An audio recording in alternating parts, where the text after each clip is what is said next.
जय श्री राम। दोस्तों, अभी हम हैं तुलसीदास जी के जन्म स्थल पर। तुलसीदास जी के बारे में वैसे तो आप सब जानते होंगे, रामचरितमानस उन्होंने लिखी है, पर फिर भी मैं आपको कुछ बेसिक चीज़ें बताता हूँ जिससे पता लगे कि वो कौन थे और कितने बड़े संत थे।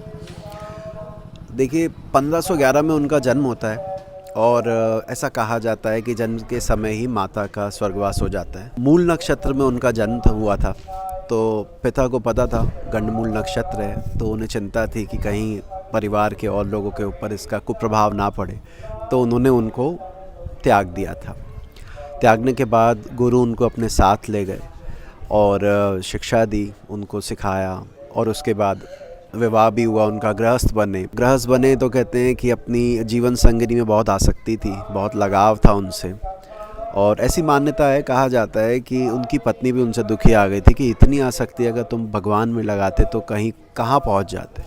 कहते हैं उसके बाद तुलसीदास जी को आभास होता है कि मुझे जो मैं मोह आसक्ति अपने जीवन साथी में लगाई, परमात्मा की तरफ लगाता हूँ, और फिर वो तुलसीदास से संत तुलसीदास बन जाते हैं।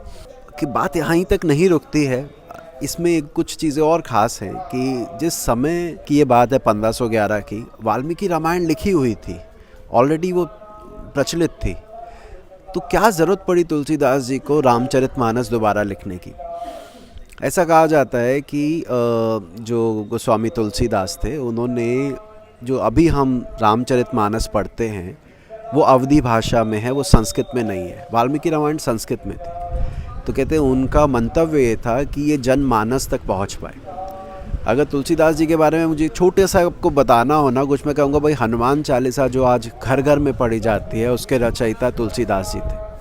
तो सोचिए कितने बड़े संत रहे होंगे। और उन्होंने रामचरितमानस, फिर जो रामायण थी वाल्मीकि रामायण, उसको अवधी भाषा में लिखा। आज जो हम सुंदरकांड घर घर पढ़ रहे हैं वो भी तुलसीदास जी की देन है, और उसका कितना लाभ हम सबको मिलता है, जो भगवान के प्रति रुचि बढ़ती है, कुछ कहने की बात ही नहीं। तो ये उस समय जो समाज था, जो संस्कृत के विद्वान थे, वो नहीं चाहते थे कि ये अवधी भाषा में लिखा जाए रामायण को। उन्हें लगा कि इसको वो डिग्रेड कर रहे हैं, इसको वो निम्न स्तर पर ला रहे हैं। परंतु आज देखो तो उसका कितना फ़ायदा हुआ। तो भाषा कभी भी किसी भी समय में इतनी महत्वपूर्ण नहीं होती है कि अगर भाषा में कोई अशुद्धि आ जाए तो आप कहें कि जी ये तो चीज़ ही ख़राब हो गई।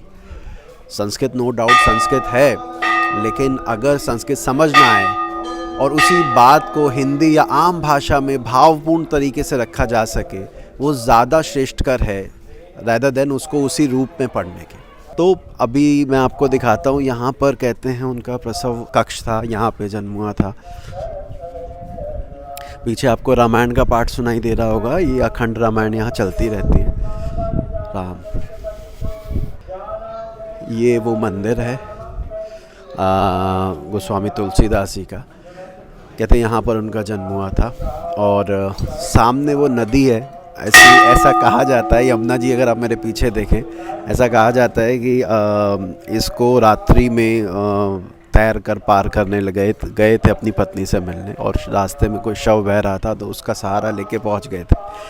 तो जब उनकी पत्नी ने उन्हें कहा कि भैया इतना प्रेम अगर करते भगवान से करते तो कहाँ पहुंच जाते, तो कहा जाता है कि सामने ससुराल हुआ करता था उनका, यहाँ उनका निवास स्थल था। तो ये है। बाकी अभी आपको और जगह भी लेके चलते हैं। जय श्री राम।